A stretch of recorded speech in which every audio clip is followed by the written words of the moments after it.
Assalamualaikum warahmatullahi wabarakatuh. Hamdan wa syukrulillah, salawatan wa salaman ala Rasulillahi sallallahu alaihi wasallam. I would like to say Alhamdulillah, as we're given countless mercies, blessings, so we can meet here without any trouble and obstacles. And hopefully, we are in these holy Ramadan months. Hopefully, we're always in a good condition, healthy, and get a lot of reward from Allah subhanahu wa ta'ala. So we are together, will be in the Jannah of Allah subhanahu wa ta'ala. Amin ya rabbal alamin. So in this program, namely Mutiara Ramadan, the theme of today is the beauty of Ramadan in Pakistan and Indonesia. We would like to talk about tradition, culture in Indonesia and Pakistan. And we're asked that we would like to talk about guest speaker, special speaker from Pakistan. He is also the teacher of Madrasah Muallimaat Muhammadiyah Yogyakarta, especially for international class, Mr. Taimoor Ahmed. Assalamualaikum warahmatullahi wabarakatuh. Thank you so much, Mr. Satya, for having me here today as a guest. I think you already told about me, like what I do, so I think I don't need to introduce myself more. Actually, I am one of the international teachers here at Madrasah Muallimaat Muhammadiyah Yogyakarta. I have been teaching here for almost like more than 2 months, and inshallah we'll keep doing that for the coming time. Yes, thank you very much for that brief introduction, Mr. Taimoor Ahmed. So, Ramadan, I think it's important that we have to do something good, something meaningful, so that we can get a lot of reward from Allah subhanahu wa ta'ala. Ramadan is the holy month, is a special month for Muslim. You know that Ramadan falls in the 9th month of the Islamic calendar. Yeah, in Ramadan, as the Muslim all over the world, we have to fast the entire month in Ramadan. So it means that we will not eat, not drink, and not doing something that are prohibited by the Islamic religion from the break of the day until the sunset. So that's a deal. The second thing is about Ramadan is the holy month that we can get close to the God by our action, by our deed. So in Ramadan, we can exercise for self-restraint, I think. So it's like when we sometimes in a daily basis, we can always doing for snacking in the middle of the day, we can't. Something like when we always do like a morning coffee, we can't in Ramadan. We have to have the self-restraint for that. So we don't want to talk about the something like prayer, like a zakat, not about that, but focusing on tradition and the culture and the food and the beverage and what differences the culture tradition in Pakistan and Indonesia.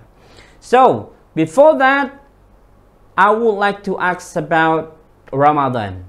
What is Ramadan based on your perspective, Mr. Taimoor? I think Ramadan is one of the holiest months for the Muslims all over the world.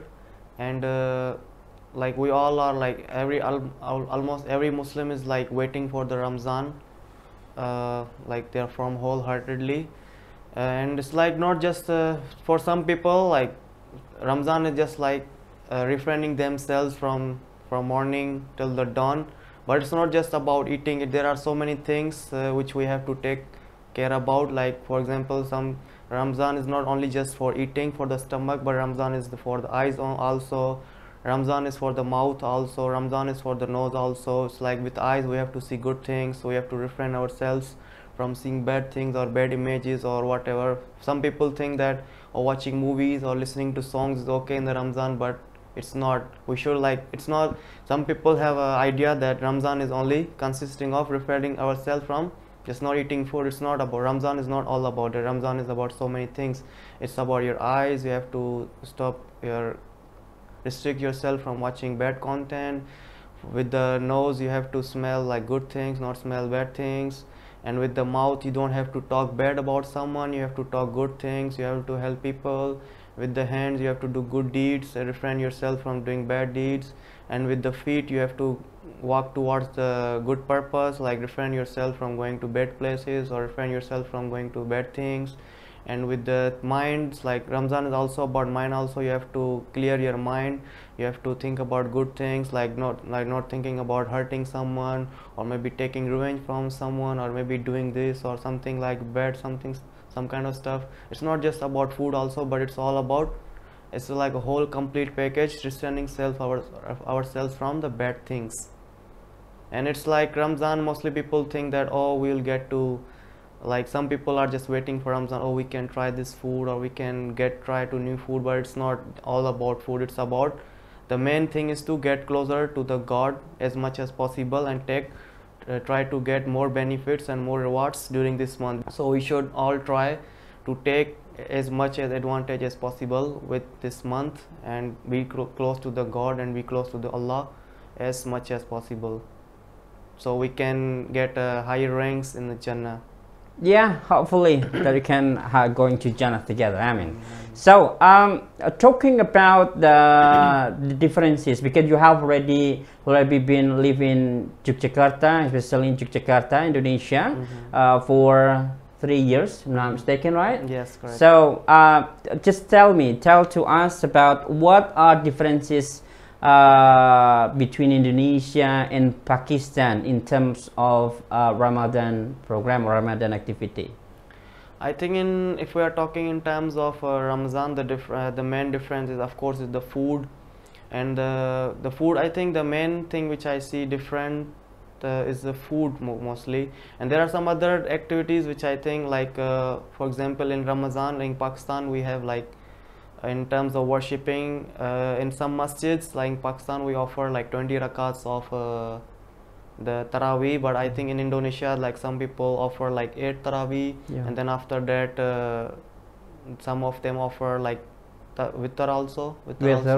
Yeah, but in Pakistan, like, mostly we have 20 Taraweehs, mostly in all masjids. But I think in Indonesia, as far as I've seen, like, mostly masjids in Indonesia, like, they have like 8 Taraweehs, and I think other is food.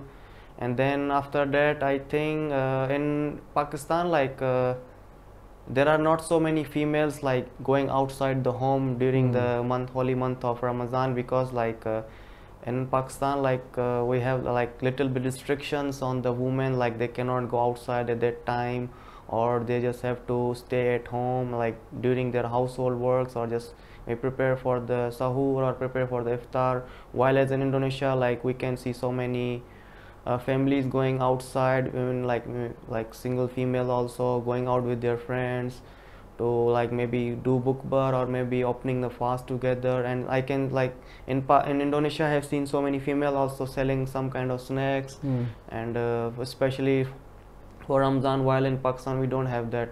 Like females selling some kind of stuff, like especially for Ramadan. On Ramadan we only have like men selling those kind of stuff, like snacks, food, or whatever it is. Talking about the food, is there any special food or beverage in Pakistan that you always eat, maybe?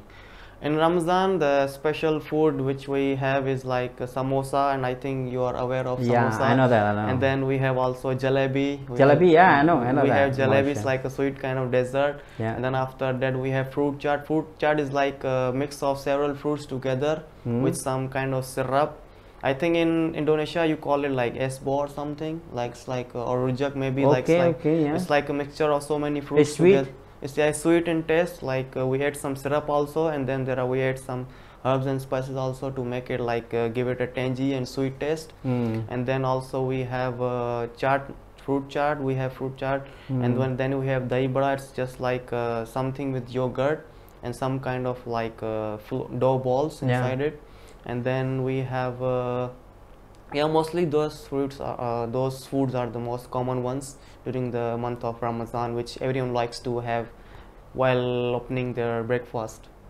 I mean And opening their fast, sorry. yeah, exactly. So, what's the most favorite ones that you always eat in Ramadan? I think my most favorite one must probably be samosa. Samosa. Samosa, yeah. Samosa. I like every time, like in Pakistan, I always open my fast with samosa and with like some syrup or something, yeah, something like that. And then sometimes, yeah, mostly we have fruit chaat also, we have daibala also. But for me, I mostly like to open my fast with samosas. Samosa. Samosa or some kind of chicken roll or veggie roll. Yes. So, what about the dessert? For dessert, like we use some fruits. For Mm. dessert, we use fruit chaat. We fruit chaat because Fruit it has a sweet taste also. It has a tangy Mm. taste. It can be spicy. It has like mix of so many flavors together in one. So for dessert, we mostly use fruit chaat. Sometimes we use jalebi also, but it depends from family to family. Yeah. Can you make a samosa? Uh, Or your I family make it? No, we sometimes mostly we buy it from outside. Mm. Mostly we buy it outside, but sometimes yeah we make it at home as well. Mm. My mom makes it, and sometimes all of us make it together. Like we help our mom with the wrapping, with cutting the vegetables, with the chicken, and even frying, like something like that. All of us like work together to prepare for the sahur and for the iftar as well. So, what about Indonesia? You have been living in Indonesia 3 years. So, what's your favorite one for breaking the fast or for sahur, for example? What's that? For me, like I have been living here for more than 3 years, but I still have trouble about what should I eat for my iftar or what should I eat for my sahur. So for the sahur, it's just like usual casual Western breakfast, like have some eggs or maybe a glass of milk and something like maybe some few dates, Yeah. glass of water, and yeah, just a casual Western breakfast. Yeah, yeah, yeah. And special the breaking of fast. For breaking fast, I prefer to cook my own traditional food from Pakistan. Like what? Yeah, I mean like sometimes I make biryani, sometimes I Biryani. make chicken korma, chicken kadahi, chicken nihari. There are so many several. This year I'm thinking to make some. I have bought some spices from Pakistan, so I'm thinking maybe inshallah I will make some samosas at home this Ramadan by myself. Ramadan, I mean like some samosas or maybe pakoras or maybe some chicken rolls. I will inshallah try to make them by myself at home. Do you have a difficulty to find some kind of ingredient to make samosa or something like that? Actually, yeah, it's quite difficult. Even I have lived here for 3 years, but sometimes like I face difficulty. Where should I find this particular ingredient, or where should I find this particular ingredient? But alhamdulillah, like after living here for 3 years, I already know that where can I find this ingredient, or where can I find this material. If not, then I can easily probably find it online on like some e-commerce website like Shopee or maybe like Tokopedia. We can easily find it there. It might take some time for the ingredients to arrive at home, but yeah, it's kind of very helpful to get whatever I need to make the food which I want during the month of Holy Ramadan. Yeah, in terms of eating some kind of snack or food in the afternoon before breaking the fast, I think Indonesia have a special tradition. We call it ngabuburit. You know that, the tradition? Yes, I know, yes, it's when we go out to find some kind of fresh air and then some kind of to find out food and beverage only in Ramadan. So the food stall and market only open in Ramadan time. So the people always go out to find special food and snack to eat in the breaking of fast. So is there some kind of tradition or culture that happen in Pakistan, is like in Indonesia, like ngabuburit or anything, something like that? I think we also have like some kind of similar culture in Pakistan as well, but it's just like mostly between the friends. Sometimes like families also invite other families, hey, come to our home, we are going to have a breakfast opening, something like that at home, so you are invited with your family, you can come to our home and we can break the fast or open the fast together. And sometimes like friends also make plans. Oh yeah, let's go here. We have some promos there. Let's go eat this food today. Let's go outside. Let's eat this food today. Yeah, we also have some similar culture like Indonesia and Pakistan as well about opening the fast together. Yeah. Is there any ngabuburit in Pakistan, like going outside together and just spending a time together? Yes, we have like mostly we go outside with the friends, or sometimes just go outside with the families as well, something like that. It's almost like similar to Indonesia as well as in Pakistan as well. Is there some kind of tradition, like we call it in Japanese, like nyadran? Nyadran, we going to the grave. We going to the grave of the family or ancestor, and then we clean and pray for the people. It means that like that. So it's before Ramadan comes. We're always doing something like that in Japanese culture. What about in Pakistan? Is there any? Actually, in Pakistan, like we do that after the holy month of Ramadan has finished. It's like one day before the Eid al-Fitri. So it's like all the family members who have passed away, like mostly our elders those who have passed away. So we go to their resting places. We clean their resting places and maybe even put some flowers over there and pray for them that Allah Almighty give them higher ranks in the Jannah, or maybe forgive their sins or whatever they have done, and may Allah have mercy on them. And then we do it on the day of Eid al-Fitri as well, after praying the Eid al-Fitri salah, and then immediately after that we go to their graves, their resting places, and then we do that again. We pray for them, we pray to Allah that Allah have mercy on them, give them higher ranks in Jannah. For us, we do that on the first day of the Eid al-Fitri. The first day of Eid al-Fitri, yes, it means in the end of the Ramadan. In the end of the Ramadan, after the end of the Ramadan, on first day of Eid al-Fitri. After Salah, After Salah, mostly after Salah. Some people go some people go before the Salah, or some people go after but mostly majority of people in Pakistan, they prefer to go after the Salah.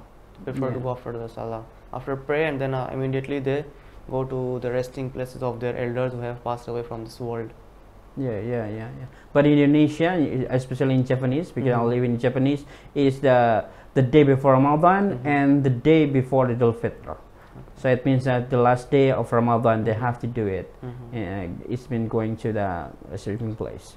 So like other things, like in here we call it padusan in Japanese, or maybe some kind of the regions in Java region. I think we have like a padusan. You know padusan? Yes, I know. Yeah, exactly. So it's like clean our body and our soul before Ramadan comes, like that. That's the purpose behind it. We call it padusan. Going to the river, going to the beach, going to swimming pool. To clean our body and soul before Ramadan comes. What do you think? I have heard about it, but I haven't seen like someone doing that. So I cannot say something. Maybe it might offend some people, because it's like some people are like religious and sensitive when it comes to religion things. So maybe if I might say something, I'm sorry to say, some people might get offended about it. Yeah. See, it means that you never did it before. It's like you have ever seen the people doing a padusan. I have heard about it, and I have only heard. I never have heard, see that. No, I never seen. I have read some articles about it as well on the Google, but I have never seen someone doing such kind of religious activities like with my own eyes. No, I haven't seen anyone doing that. Yeah, it means that before Ramadan comes, if you're going to the Parangtritis beach, so many people for that. Yeah, it's full of the crowd of people. So again, is there some kind of special tradition that you always remember in Pakistan? That you remember that you will do it again in this Ramadan? What is that? You mean in Pakistan? In Pakistan. In Indonesia? In Pakistan. I think the most common one, which is like on the first day of Eid al-Fitri. Okay. On the first day of Eid al-Fitri, like we go to our elders' home to get their blessings, or maybe even get some, like I think in Indonesia you call it like THR, something like that. So in Pakistan we call it Eidis, like we visit our elders, we get their blessings from them, and just like we visit them, we get their blessings, and we get some money from them as well. Okay. Yeah, probably from the elders. And sometimes like they come to our homes as well, and so in return our parents will also give money to them. But in Indonesia's tradition like that, it will be decreased right now because the social media. I think the young people sometimes thinking or only spending their time using their handphone that going to the elder family or something like that. So what do you think? Yeah, I think it's same common in my country as well. It's like the social media is like destroying this generation and the cultures and traditions as well. It's like they are not like before as they were supposed to be, or as used to be like before. I mean, the connection is like between the families, between the elders and the younger people is like the gap is like becoming wider and wider. It's like not close like before because of the social media things. Okay, again, so the question is like this: if you were in Pakistan right now, so what would you like to do in Ramadan? This month is Ramadan, so what would you like to do if you were in Pakistan right now? Yeah, I think the first thing which I will do is like probably find the food which I like because it's hard. Samosa. Yeah, probably I will find some samosas for myself, and because samosa is like a common traditional food from Pakistan, which is not easily available here. So I think I will probably miss that during the month of Ramadan. So I think the first thing, if I was in Pakistan, I will probably look for some traditional food in Pakistan. And some kind of activity? Just as usual, like pray and do tarawih. Maybe help my family with doing the iftar, with the sahur preparation of that. Yeah. What about the Tarawih? Talking about Tarawih, I think just knowing about the tradition about the Tarawih prayer. It means after Salah Isha or in the middle of the night. Doing Tarawih mostly happening in Pakistan. In Pakistan, mostly Tarawih is like happen after the Isha prayer. Isha, like Indonesia. Just as usual, yeah. Just as usual, like after the 4 first and then 2 sunnah, and then immediately after that I start doing the tarawih. And how many hours mostly? I think like it can usually takes like 90 minutes, but sometimes it can be like 2 hours as well. 2 hours. 2 hours because the amount of tarawih like in Pakistan is like 20 rakat. Yeah. We offer 20 rakat, and then after praying the tarawih we have 3 witr also, so it like almost takes 2 hours to complete all the Isha prayer. Okay. Yeah, and after doing Isha prayer, after Isha prayer, like there's some kind of I mean the imam will read some Quran, and then he will explain what he read in today's tarawih. For example, like it's a day 1, and then he start with the chapter Alif Lam Mim, and then he will read, I mean whatever he read in the tarawih, he will explain that today we read chapter 1 of Quran, and then he will say the tafsir, and then he will translate everything and send the tafsir of the chapter which he read during the tarawih. He explain all of it, and with different imam or the same imam with the same every day? imam, with the same imam. In Pakistan, like mostly we have only 1 or 2 imam who lead the tarawih prayers. Yeah, mostly, I mean there is one main imam who's like the leader of the masjid also, and then he's the one who also like leads the tarawih prayers. So he's the one who like leads from start till the end. He's the one person who will lead all of it, including farz, and then 20 rakat tarawih, and then 3 rakat witr also, all by one person. Okay. But there is one person behind. There are 2-3 person behind him who are also the hafiz of the Quran. So maybe he's like, if he's not feeling well, maybe the person behind them can replace him and come to the front end, continue from where he left. But mostly it's always done by the main imam of the masjid who leads the tarawih prayers. In Pakistan we don't have like 2 or 3 people like that. Mostly and maybe in some masjids like they have like 2 people or 3 people. So maybe like after, for example, like after 10 rakat maybe they will change the person, but mostly like it's always done by one person who's the main imam, always lead by main imam. Yeah. Okay. So is there any masjid in Pakistan who performs the Tarawih prayer in the middle of the night? Is there any? As far as I remember, I don't think there is any masjid which does Tarawih at like at the middle of the night. I don't remember. I don't think so. I haven't seen any masjid. Maybe there might be some in other cities, but in my city I have never seen Tarawih being offered at the middle of the night. Okay, so talking about Nuzul Quran, is there any special thing about Nuzul Quran? It means that the activity in the mosque or the people they doing something in a Nuzul Quran? I don't think so. I don't remember right now. It's like the usual day, yeah? Yeah, just like casual normal day, just like Normal any day. other days, yeah. But I think in the last 10 months, the last 10 days of Ramadan, like at the middle of the night after like 12 or 1 a.m. Yeah. like the imam will offer some extra nafal, like with jamaat together with people, other people. But in the last 10 days of 10 the days, yeah. Ramadan, in the last 10 of Ramadan, because last days in Ramadan, like most important days, and are considered to be more blessingful than other 20 days. So people offer more nafil prayers in the last 10 days with sometimes with imam, sometimes they offer by themselves. But I think other than that, like all 20 days are just like normal days. There's nothing like special in between them. They'll live and stay in a mosque or not? Yeah, we also have like in every masjid there are some people like who stay in the masjid like doing etikaf.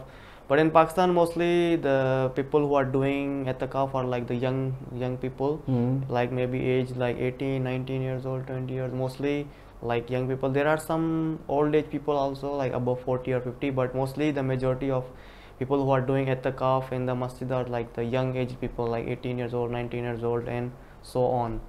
And they will be like living in the masjid for 10 days, like they will bring all the stuff like which they need, maybe like a blanket, maybe like a pillow, or there are any other daily necessities like maybe soap, toothbrush, or maybe their clothes or whatever they need for their everyday life. They will bring it before the 20th of Asr. Before the 20th of Asr, like they will all bring their stuff and move to the masjid for the 10 days, the last 10 days of the holy month of Ramadan for the etikaf.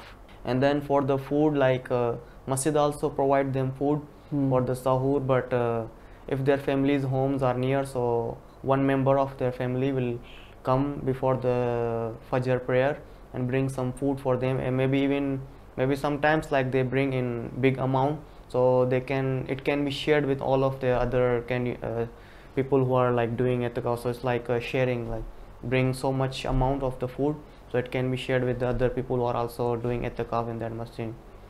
And then for the opening the fast also same, like before maybe 30 minutes or 40 minutes before opening the fast, one of the family members from that house will bring something for that boy who is doing etikaf in the masjid, and so they can open their fast together. Yeah, itikaf I think is a good things for the human action deed together, some kind of the mercies and blessing and rewards. So talking about the people who doing Ramadan program in Pakistan, school, university will be off in Ramadan, or are they still going on for the learning?